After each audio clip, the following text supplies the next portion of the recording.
Title ఏమో, కానీ cinema మాత్రం 2 అవర్స్ రన్ టైమ్తో థియేటర్స్లో మలయాళంలో కూడా రిలీజ్ అయ్యి ఫ్లాప్ అయింది. ఇప్పుడు తెలుగులో డిస్నీ ప్లస్ హాట్‌స్టార్లో స్ట్రీమ్ అవుతుంది. ఇక చూశాక నాకైతే full boring and expected movie guys.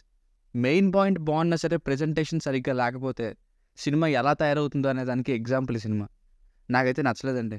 Comedy create చేద్దాం అనే ప్రాసెస్లో సింహంతో పిల్లి ప్రవర్తన చూపించారు.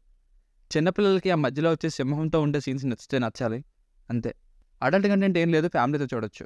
స్పాయిలర్స్ లేని బేసిక్ స్టోరీ లైన్ చూస్తే ఇంట్లో ఒప్పుకోలేదని పెళ్లి చేసుకుందామని వెయిట్ చేస్తుంటే హీరోయిన్ రాకపోయేసరికి బాధపడుతూ తాగిన మత్తులో జూలో సింహం బోన్లోకి వెళ్తాడు హీరో అలియాస్ కుంచాక బాబున్ గారు. అప్పుడు హీరో బ్రతికాడా లేదా, అసలు ఏం జరిగింది అన్నది స్టోరీ. ప్లస్ పాయింట్స్ ఒకే ఒకటి, పర్ఫార్మెన్సెస్పై సూరజ్ వెంజర్మూడ్ గారు అండ్ కుంచాక బాబున్ గారు, మిగతా వాళ్ళు కూడా. ఇంకా సింహం ఉండే విఎఫ్ఎక్స్ కొంత పర్లేదు, కొంత మాత్రం బాగాలేదు. మైనస్లు అయితే రొటీన్ అప్రోచ్, మళ్ళీ దానికి లవ్ సాంగ్, ఎమోషన్స్ లేని సీన్స్తో మొత్తం ఎక్స్పెక్టెడ్గానే ఉంటుంది. ఒక్క సింహం ఉండే చోటికి హీరో వెళ్తే ఏం జరిగిందనే పాయింట్ చాలా బాగున్నప్పటికీ అది మాత్రం ప్రెజెంటేషన్ వలన కామెడీ చేద్దామని ట్రై చేస్తూ ఉంటే రియాలిటీకి చాలా దూరంగా ఉండటంతో ఎంటర్టైనింగ్గా కాకుండా అది పాయింట్గానే మిగిలిపోయింది. లాస్ట్లో ఏదో ఫుల్ ఎంటర్టైన్మెంట్ ఫిల్మ్ చూసినట్టు ఒక సాంగ్ కూడా వేస్తారు. సినిమా 20 నిమిషాలకు ముందే అయిపోయినట్టు ఉంటుంది. ఇంకా 20 మినిట్స్ ఏదేదో చూపించడానికి డ్రాగ్ చేశారు. స్టార్టింగ్ పోర్షన్స్ కూడా కావాలంటే 10 మినిట్స్లో లేపేయచ్చు, 25 మినిట్స్ చేశారు.